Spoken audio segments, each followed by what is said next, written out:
Her er Skødstrup, den mest spændende by i verden.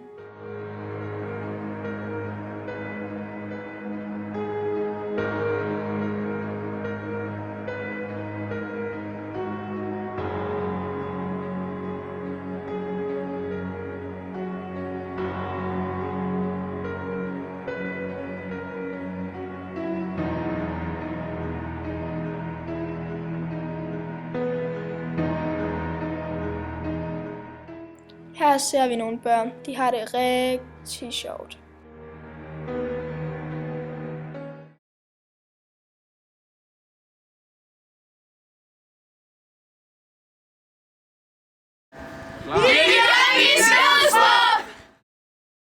Men lige så snart de unge kommer ind i billedet, er der fest og farver.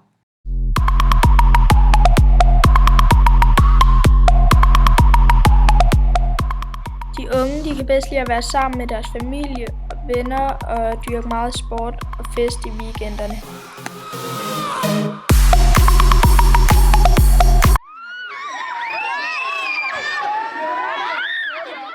De mindre børn er også med til at holde byen i gang.